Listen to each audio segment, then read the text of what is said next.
is the part of education. Is the part of education.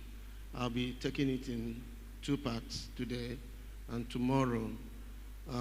The whole idea that I'm going to be dealing with today and tomorrow is how the importance of this education in our mandate, the importance of this education in our mandate. Even though in the topic it is written quality education, I tend to have somehow think that if we talk about quality school, that's understandable. But if we talk about education, without the quality, it's actually not an education. Because you might go to a quality school, you might go to a school that lacks quality, but you cannot have education that lacks quality. It means the person is not educated, actually. So let me start from there. Schooling and getting educated are not the same thing. Somebody could go to school, that is going to school and being educated are not the same. Somebody could go to school and go through school and have certificates, but cannot be counted as educated. Because education is what happens to the person that went to school. So if it doesn't happen, the person can still go to school, finish school and come out and never got educated. Because the idea of school is to educate. And Albert Einstein says that education is the training of the mind to think. Is the training of the mind to think. And so if people go to school and the school is not able to educate them, they might have certificates that they went to school and they will still not be useful as educated people. And I was trying to study this education thing very well. I was trying to look at education and our mandate as Christians, the mandate of taking the gospel to all people, the mandate of being the light. The mandate of being the light. The broader part of it I want to mention to us is that if we maintain the light in the church, the earth may never be lighted. So when the Bible says you are the light, it didn't say of the church, it said of the world. So the different facets and the different departments of the world need the light. Most of those departments, you can't be part of them except if you are educated. Let me go through that again. That is, if you want to remain in church without being educated, it's possible. But the moment you want to enter the marketplace with your gospel, education has a way of opening the doors for you. And I'm talking about the second part, apart from opening your own mind first. So I will say two things together here. Education has the business of opening your own mind and preparing you to think well, to reason properly. Then the same education has the business of opening the door to other people for you. So if you actually will be effective in this mandate, education is not compromisable. And I will be bringing this up so that we understand the very major reason why making sure we are educated and making sure that those who are in our course study as children particularly are educated, and making sure those of us who are in the education sector understand that what they are doing is very critical to the gospel. The white man understood this early. That was why they took education very seriously.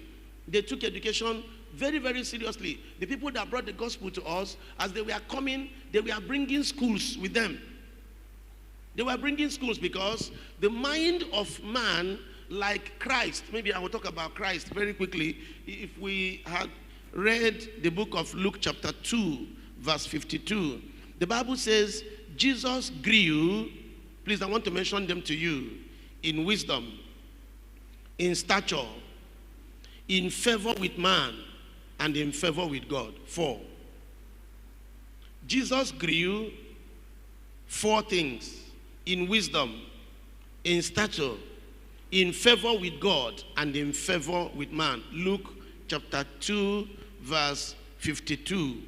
The 4 of them, growth in favor with man is social education.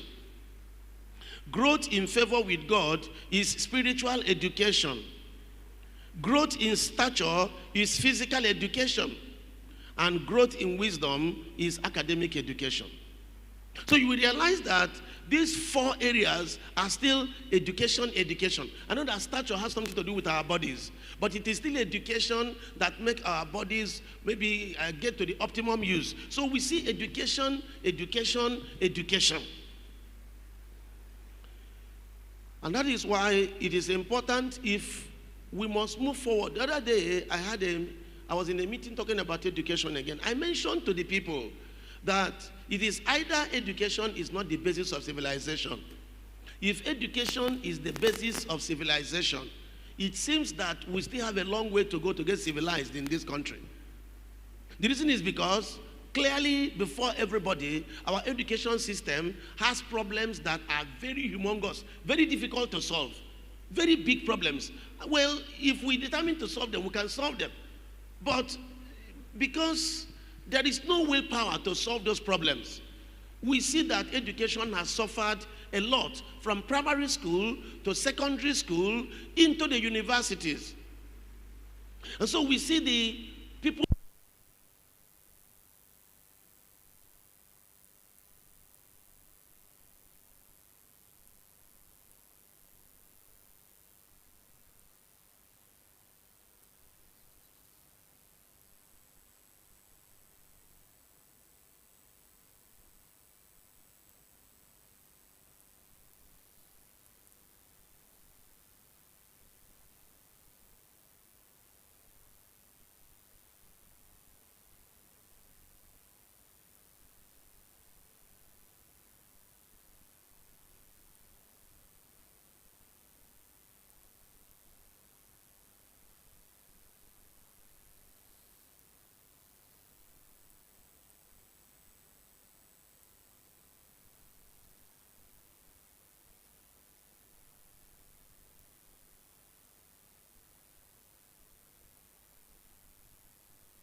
be again.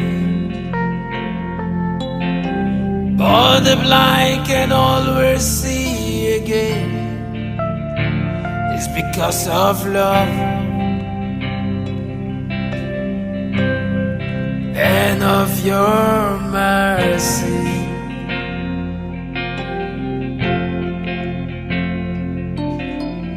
Yesterday can never be again. But the lame can always walk again. It's because of love and of your mercy. Show us mercy now. Show us mercy now. We cry, you Lord. We cry for mercy. Show us mercy now. Show us mercy now. We cry, oh Lord. We cry for mercy.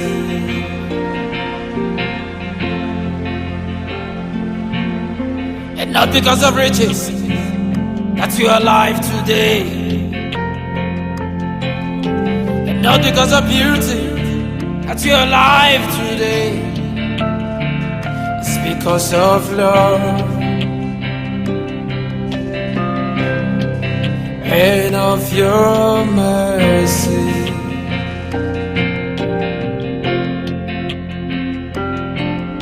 And not because you're a preacher that you're alive today, and not because I'm too strong that I'm alive today. It's because of love and of your mercy. Show us mercy now. Show us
I'm a civil engineer.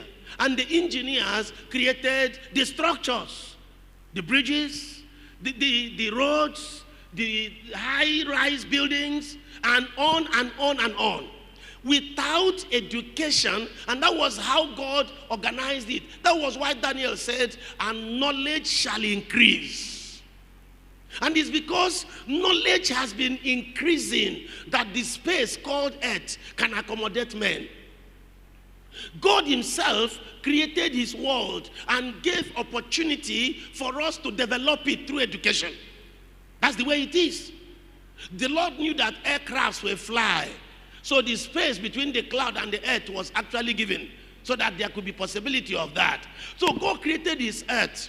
And we know that the aircraft is actually, what I call it, a model of birds.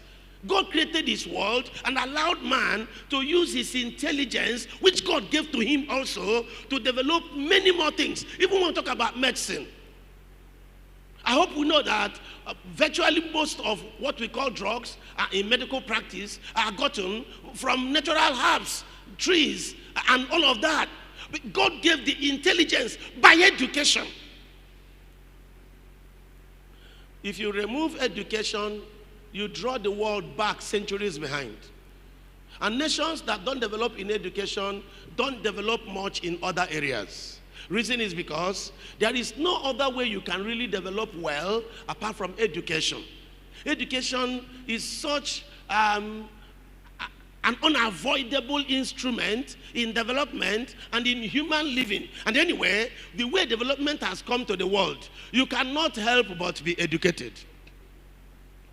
You are doing business, you don't want to get educated, at least in the area of banking. Customers will leave you alone. I mean, I know a few workers who I want to drop because their banking system is disturbing our own job. We can't pay him through the bank. We'll always go and look out for cash. For somebody you are paying amounts up to 100, 200, 300,000, you need to look for cash and give him. He is not a good banker. He will always go and borrow account number. So when it is time to pay him, he will tell you, let me go and get an account number. Then he will come back to you and say, I have not been paid. You said, we have paid you. Let me go and ask the man who owns the account where you dropped the money. He will come back from there again and say, the man said he has not checked and he is not around. He will come back tomorrow. Therefore, I cannot supply until whenever the man comes back and checks his account and tells me, then I will come and tell you. I told him, you will be dropped from this group in 2025. As nice as you are, as good as you are, you will not continue with us. So he came 2 days ago. Number one, I have gotten a phone line. You know, we deal with local things a lot because of the college where I direct. We deal with food, yams, those kind of things. Those are the people I'm talking about. I have gotten a phone line. My phone line is now working. Let me call you so that you will see. I said, we're talking about phone by now. By December, we're talking about getting a good phone line we can call you with. He called me and said, please save my number. It's my new number. What of the account? He said, I'm going to work on it before the end of January. I said, what? An pay account you can open while you're sitting down here now. You work until January ending again. So we continue with that system. Education is denying him opportunities. Lack of education, rather. And so I'm using a simple example of a very local issue. It is the same thing with us. There is a certain level of lack of education that will hinder your next move. And it's a problem. And so I will need to explain, therefore, where my interest is. I'll be coming back to it tomorrow. Is that if education brings out, please note I said there are potentials in you. There are potentials in our children. But without, let me now use our word for MTC, without quality education, those potentials cannot be brought up. There are potentials in our children. There are potentials in our people. But we need quality education to bring out those potentials. If unfortunately our people go to school without being educated, please let me say this again, and it's important. School does not bring out the quality, does not bring out the potential. Education does. And not many schools are offering education. Every school is offering certificates. Very few schools are offering education. Every school is offering certificate, but not many schools are offering education, quality education. And when the person doesn't get properly educated, now let me put it in a way that will affect all of us so you understand it. To the extent you are educated, to that extent the potential is in you can actually be harnessed. The rest will remain there.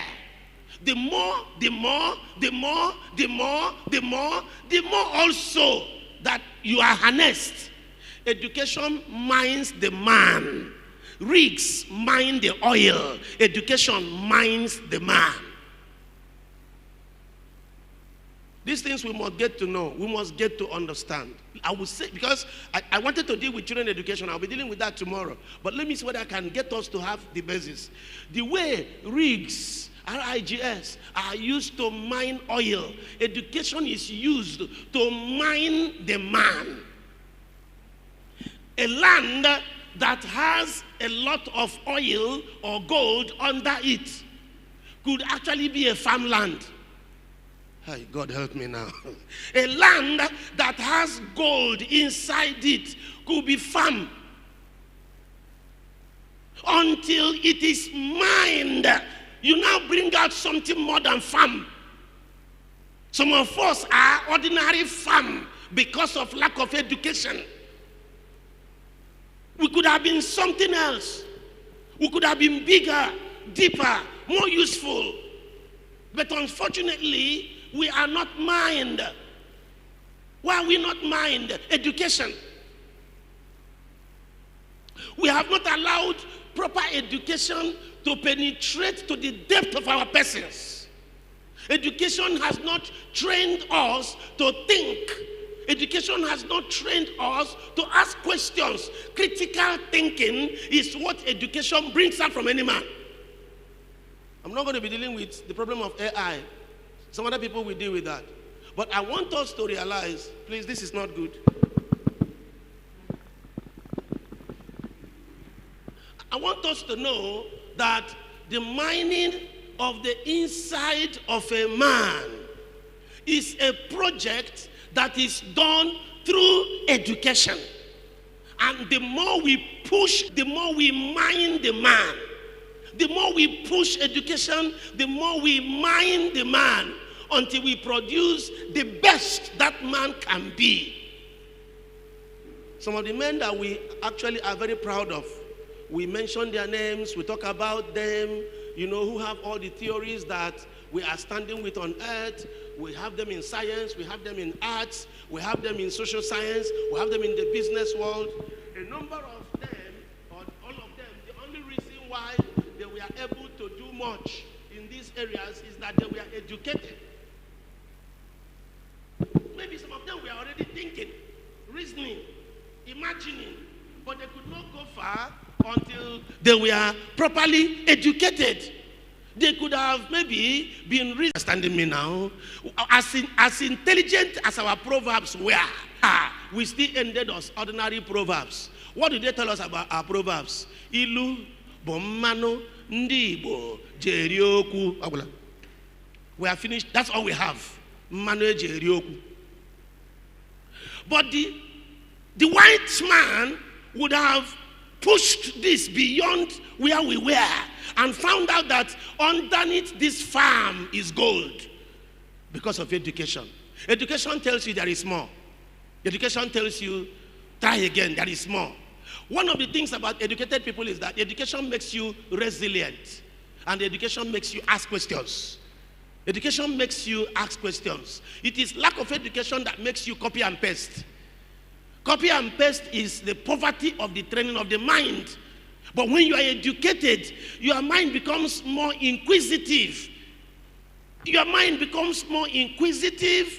You become more curious. You ask more questions. And you know, our inventions are products of curiosity. Our inventions, the things that are making the world rise up like this, they are products, these things are products of curiosity. Maybe one day, somebody was sitting like us here and seeing wires being dragged up and down in a conference, and the person was asking, is there nothing we can do about these wires dragging up? Curiosity. Education makes you think like that. Curiosity. Is there nothing we can do about these wires that are going up and down? Can we not remove these wires? As he was thinking and reasoning, ideas began to come. Experiments comes from ideas. Now see, let me put it again this way. Curiosity raises your ideas. Curiosity raises your mind, to ask questions. From the questions, ideas began to come. And when ideas begin to come, they become experiments. When experiments are made, you get hypotheses. When hypotheses are proved, you get laws. That's the way it works. But unless education pushes you to ask questions, is that the only way we can do this? Can't it be done in a better way? You know, we don't just have a problem of not being educated. We have a problem of those who have relaxed. We have done what we should do. I hope you know that in this country now, you can't even trust, forgive me, this is the truth. You can't even trust a doctorate degree holder. He's a doctor in a field. You can't trust him. I mean, many times I'm opportune to maybe do some of these examinations. We called a senior secondary school teacher in mathematics somewhere else to come and help us teach in our college. When we were having a lack, you know, out of our 8 mathematics teachers, we needed to add one more because I think one person left. We needed one person in junior secondary school. So we brought this teacher, informed him that he will be writing an exam for us. Let's check how much he said he's been teaching in senior secondary school for a while. We said we understand, but we would prefer he wrote an exam so that we will know who we are bringing in and know which class to send him to. And I told the principal, as we were discussing in a meeting, I told him, even if he passes the junior level, please, let's have somebody to add to what we have so that we don't overload our mathematics teachers and they can concentrate. Principal agreed. He scored 20% in JS3 mathematics. JSS3.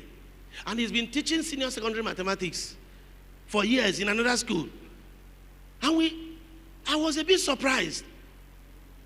I expected him, at least in the junior mathematics, at least in the junior one, to score about 80 or 85. He scored 20.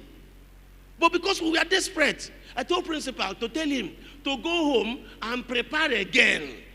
And return. Thank God he didn't return, because I now feel I was being sentimental. You know, let him, we really wanted to add up to our mathematics teacher then. We didn't have enough. Let him prepare. Give him 2 weeks to prepare for junior mathematics training, junior mathematics exam, and come back and write.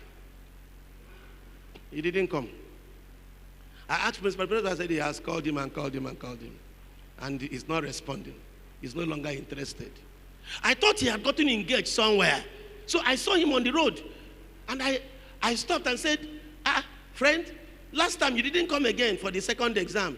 He said, I still need the job, but if you people can call me, you know, without that exam thing, let's just move on. I said, I will commit people's children to your hands without knowing your quality.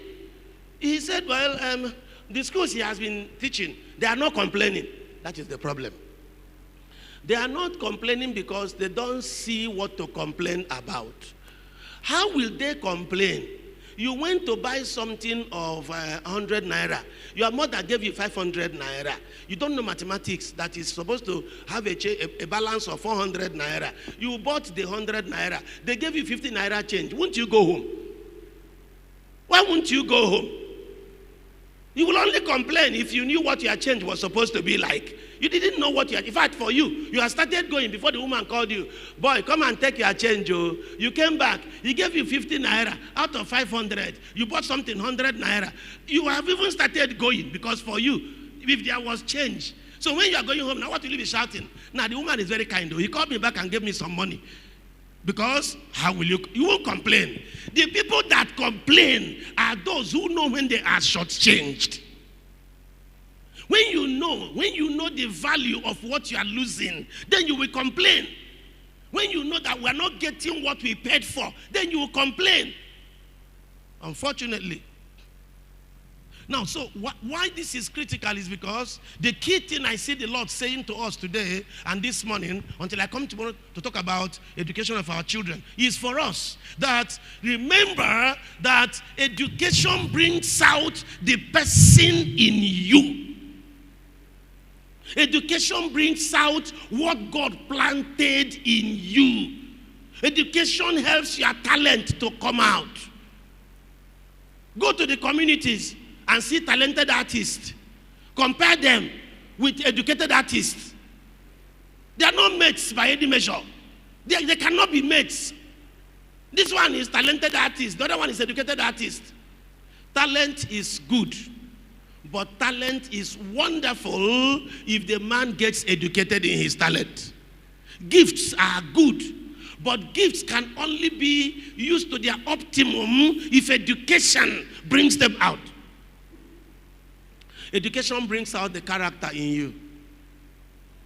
Education trains you on how to relate with each other. Do you know that if you have people educated work in motorparks will change? I mean, if educated people become park managers and become, let me use the word agboro, that load passengers. Education has a way of brushing off crudeness from people. Education has a way of, if you meet policeman that is educated on the road, you will still notice the difference between him and the one that was not educated at all. Since road safety opened their doors to every Tom, Dick, and Harry, road safety has returned to crudeness. Before, road safety was an elite organization. If they stopped you on the road, you respect them. But now, they needed staff. So they opened the doors to every Tom, Dick, and Harry. And they brought in people, please listen, they brought in people that went to school, but we are not educated. A number of people that we employ in certain companies, in certain quarters, at certain levels, are people who went to school. I'm not arguing with the school. I'm only saying that they went to school. I'm not denying that I don't employ such people too. Because I employ labor. I also employ those who went to school, who didn't get educated. How did I know they didn't get educated? Nothing fires them up. They have no challenge. I don't know how many of you who do mathematics here. I realize I have a problem with mathematics. If I start solving one mathematics and I don't get the answer, and I notice it happens in many other things I do. If I don't get an answer, things don't defeat me. I will struggle with it all. I may finish preaching 2 messages or 3 in one day and go back in the night and felt like there was a maths my student told me that he couldn't solve. Let me look at it. If I get into trouble with it, I will struggle with it all. There was a time I finished a 20-leaf exercise book looking for solution to one mathematics. Somebody asked me, so what are you going to do with it? I said, how can this thing defeat me? We find a way of defeating it. I'm not passing an exam with it. I was not writing any exam. I wasn't presenting to anybody. Only that education makes you to refuse to be defeated. Unfortunately, the graduates of copy and paste, lecturers that tell students, don't bother about your project, I will write for you, are destroying this place. Lecturers that encourage students, I will write for you. So the student has become a copy and paste person. His tests were written by his colleagues. His assignments were submitted by his friends. His exams he was helped out by somebody. And then his project now, a lecturer is finishing it up for him. So he comes out as a complete illiterate from a university. And so you trust him with something. You believe in him and let something be. You will discover the laziness of the uneducated in a graduate. That is the laziness of the uneducated. See, listen. I know that some uneducated people are resilient and fight, but education makes them lions if they got educated. So when an educated man now is a complete lazy man who nothing spurs up, nothing fires up, nothing challenges him, you wonder, is he really educated? Number two, an educated man is supposed to have a view of things, a way to view things. There is an educated man's way of looking at things. For example, if an Agboro stops you on the road and asks you, why did you turn at this corner? The educated one will listen. Okay, let me give you my own example. I was in Anambra State to preach, and I finished preaching. I was coming home through one of the local roads before I got to Onisha, and I was confronted by these people that catch you for traffic light. I explained to them the traffic light was red, and I was waiting until it was green. What's my fault? They said you crossed a particular line. You shouldn't have crossed that line. I said, but there was no visible line. There was no line at all. They said, well, when we reach office, now look at Agboro's method.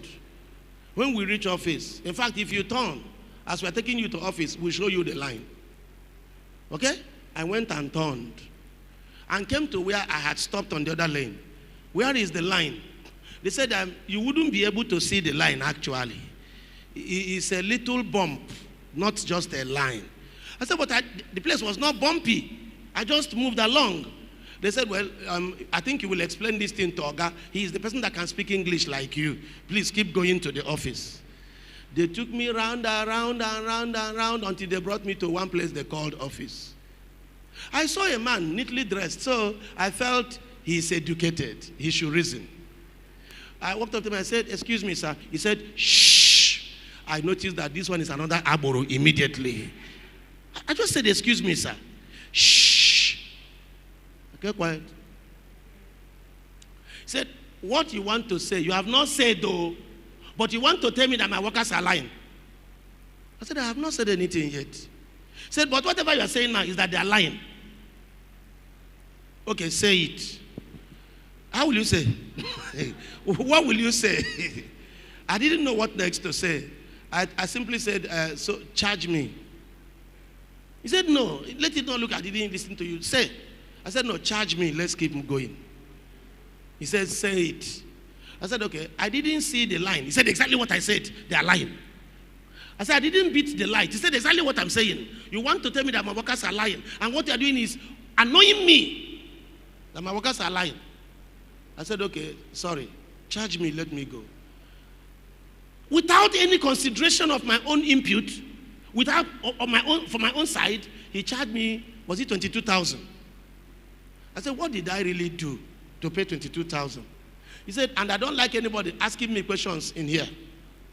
This is my office. It may not look big like in your eyes, but I don't like questions here. You are insulting me. You know, I knew that there was nothing, and I asked myself, leave Christianity, assuming somebody who had been brushed up by education was sitting here, I would have at least had a listening ear. Let there be a conversation. Let me know where my problems are. The brother I was with, who was escorting to show me the path, was so angry. I told him, calm down. Let's pay. He said, pay what? I said, I'm paying the money right now so that I can leave this dungeon immediately. There's nothing we can do here. He says he's going to fight it. I said, you came from church. Oh. He just came from church. Oh. If you grab this man and beat him, the man you are going to report him to is like him also. There is no point. Let's pay. See, listen, brethren. If people get educated, I'm not talking about Christianity for now. Basically, the society will have some sanity, some level of sanity. Unfortunately, when they go for education, they get certificate and they are gone. I didn't even know that at the time we fly so fast. The time is up. Did you know? Bro Harrison, did you know? Okay, so I will quickly round up now. I have made my point. Tomorrow I will now talk about our children. But let me mention to us as I round up that we must know that the mandate of taking the light to all nations, education is key, is something we must have to do. If we don't do it, we may not be able to achieve the mandate we are given. It is not about putting food on the table, but it's part of it. It's not about becoming very wealthy, but it is part of it. We need wealth to do it. And I hope you know, even the Igbo man, I don't know whether you know, that the Igbo man said, Oba kanso na akwụkwọ. Have you heard that before? The Igbo man, the Igbo uneducated village man told you who went to school that Oba kanso na akwụkwọ. That is an adage in my own community. So if we need wealth, we need education. If we need opportunities, we need education. If we need the grace to preach to diverse people, we need education. Whichever way we look at it, education is a critical instrument in what the Lord has called us to do. Therefore, tomorrow morning, I'll be now dealing with quality of the education. Let us pray. Dear Father, thank you. I want to ask you to push this matter beyond what I can do. Lord, push this matter. Speak more on this. Speak in our hearts. Wake us up to realize the importance of this. In Jesus' mighty name we have prayed. Amen.